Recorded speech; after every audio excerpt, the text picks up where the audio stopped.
Once upon a time, a dog was busy trying to calm his grandmother down. They were currently in their cozy cottage kitchen, with his grandmother sitting at the dining table. In anticipation of brunch at home, she had dressed in her favorite floral dress and placed several purple cosmos flowers in a vase nearby.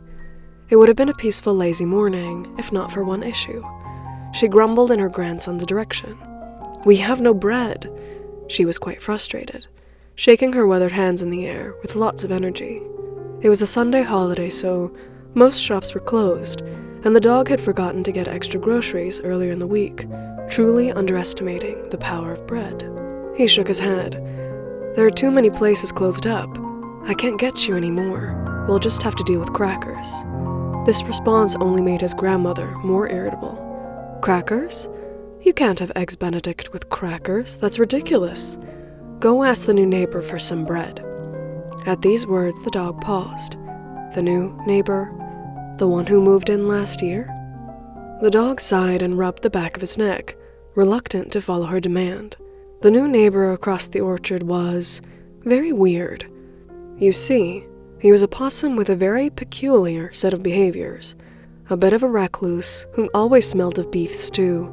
He never really came out during the day. It was also common to see strangely colored billows of smoke coming out of his chimney, and if they saw each other on the street, the possum would run in the opposite direction. It was pretty obvious the possum wasn't very keen on social interaction, which confused the extroverted dog. Weird neighbor, thought the dog. Would he even have bread? Does he even know what bread is? Regardless of what this dog thought, he put on his boots and cape to head outside. What his grandma wanted, his grandma must have. Outside, the weather was pleasant and warm, with a periodical wind brushing his cheeks and catching his cape in the air. Past the orchard trees, he could see the mountains and the blue sky, which gave him a craving for climbing. He was normally a traveling adventurer, but this month he was free, which meant visiting his strong-willed grandmother. In the distance, he could see the weird neighbor's house, nestled among a cluster of shadowy trees. As he approached the house, he prepared to ring the doorbell. However, before he could do so, the neighbor's door opened slightly, and the possum peeked out through the gap. A nervous voice came out. Hello, is there a problem?" The dog tilted his head to try and get a better look at the neighbor, but the shadow from the door hid half of the possum's face. "Hi, I'm your neighbor, across the orchard. I just wanted to ask you for a favor." The dog replied, trying to appear as friendly as possible. The possum went quiet for a bit and squinted his dark eyes. They then shot wide open, blinking quickly, as the possum seemed to recognize the dog. Realizing it was the older neighbor's grandson, the possum opened the door even more. Much more of the possum came into the light of the day, and the dog could now see the rest of the neighbor, which made him notice something was on top of his head. In the possum's hair was a tiny bird, nestling happily, almost asleep. The neighbor's face was also something he noticed, no longer hidden in the shadows. He could see now that the possum had kind eyes and a good-natured face. It wasn't a weird or scary face, just a little worried, if anything.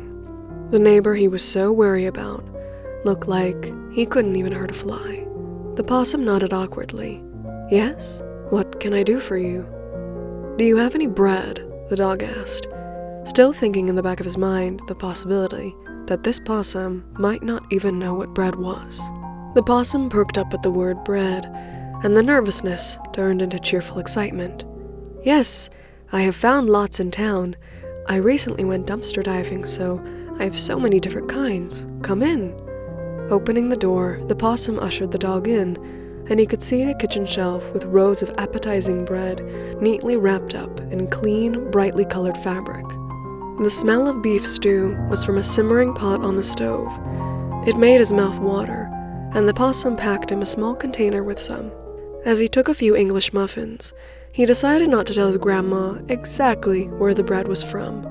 She didn't need to know, he chuckled to himself.